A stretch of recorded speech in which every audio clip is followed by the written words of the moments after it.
Let's pull back the curtain on all those financial apps you're using every single day. From your banking app to how you shop online, we're going to dive into how this tech is quietly shaping your financial life, for better and sometimes for worse. So let's just get right to it. That phone in your pocket, right? It's loaded with apps for banking, investing, shopping, the whole shebang. But if you ever stop to ask, are these apps really designed to help me, or are they just really, really good at helping me spend my money?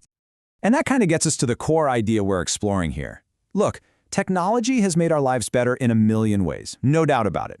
But when it comes to our money, things get a little more complicated.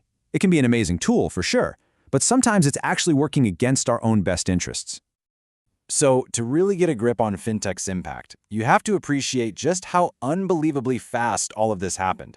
I mean, this revolution didn't happen overnight, but the speed of it lately, it's been absolutely staggering. Okay, first things first, let's make sure we're all on the same page. When we say fintech, we're talking about the entire digital world of money. So think of your banking app, Venmo, Robinhood, even crypto. Basically, if it's technology that delivers a financial service, yep, that's fintech. And this timeline just shows you how wild the shift has been. For a solid century, finance was all analog. We're talking paper, transatlantic cables, that kind of thing. Then, from the late 60s to 2008, we got the first digital wave with ATMs and online banking. But just look at those last two phases. After the 2008 crash, startups jumped in and started shaking things up. And since 2014, we've been in the mobile era. The apps that run our financial lives are barely a decade old. It's this insane compression of time that means our relationship with money has changed way faster than our brains have had a chance to adapt. Okay, so this is where things get really interesting. This is where we get to the heart of the matter, how this brand new technology is playing with our ancient brain wiring. And it all kicks off with this amazing story about some monkeys, an ice cream cone, and a complete accident that explains so much about why we buy things. So picture this, it's the 1990s. You've got these neurologists in Italy, and they're studying muscle control in macaque monkeys. Totally academic stuff, just mapping brain activity. They have absolutely no clue they are about to stumble onto one of the biggest secrets of human economic behavior. So here's what went down. They're watching a monkey's brain on a monitor as it reaches for stuff. Standard procedure. Then, one of the researchers takes a break and starts eating an ice cream cone right in front of the monkey. The monkey's just sitting there, watching him. But on the monitor, its brain lights up in the exact same way as if it were the one eating the ice cream. It was a total accident, but what an accident. A massive breakthrough. And that led to the discovery of what are now called mirror neurons. These are literally the monkey see, monkey do cells in our brain. They're the reason we can learn just by watching someone, why we wince when we see someone get hurt. It's empathy. They let us literally mirror the experiences of other people inside our own heads. All right, cool science lesson, right? But what on earth does this have to do with your credit card statement? Well, as it turns out, it has everything to do with it. This ancient biological wiring has a huge impact on how we spend money today. So here's the crucial link. When you see a friend unbox that new phone on Instagram, or an influencer enjoying some amazing vacation, your mirror neurons fire up. You get a little tiny taste of their joy, and that creates this unconscious me too feeling. And you better believe marketers know this. They use it to create trends that make us feel like we belong, like we're part of the group, when we buy the same stuff. It is a powerful biological force driving us to consume. But it doesn't stop there.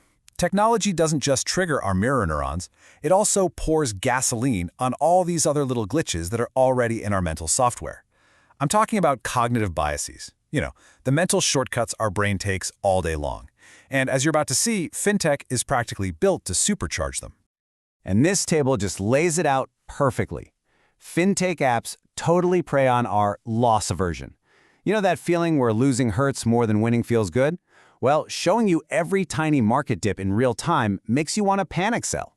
They feed our confirmation bias by plugging us into chat groups where everyone agrees with our riskiest ideas. They exploit self-attribution, making you feel like a genius when your crypto coin goes up, but letting you blame bad luck when it crashes. And they create this illusion of control, with all this complex software that makes you feel like you can actually outsmart the market. Every single one is a mental trap, and your phone makes it 100 times more powerful. So after all that, it can feel like the deck is completely stacked against us. But here's the good news. It's not a lost cause. Now that we see the problem, we can actually talk about some simple, really effective ways to take back control from the algorithms and our own ancient instincts. The name of the game here is friction. See, technology is designed to be frictionless, to make spending as easy as one click. So we have to fight back by putting a pause back into the process. If you're in a physical store, this could be as simple as leaving your credit card in a part of your wallet that's harder to get to. And online, your best weapon is time. Go ahead, fill up that shopping cart, and then just walk away. Give it a few hours or even a whole day. That little delay gives the logical, planning part of your brain a chance to catch up with that emotional, impulsive part. You know, this quote actually comes from a story about a new, super complicated financial product. And when the developers were asked to explain it, even they couldn't make it sound simple. So this became the rule. If you can't understand it, don't buy it, and for goodness sake, don't sell it. In the world of fintech, being a little skeptical is your superpower. So this all boils down to a pretty simple buyer beware checklist for any new fintech product you come across. First, ask yourself, is this thing really right for me and my financial goals? Second, never assume the person selling it to you understands every little detail. You gotta ask the tough questions. And finally, just be deeply, deeply skeptical of all the hype. Remember, new and shiny does not always mean better, especially when it comes to your money.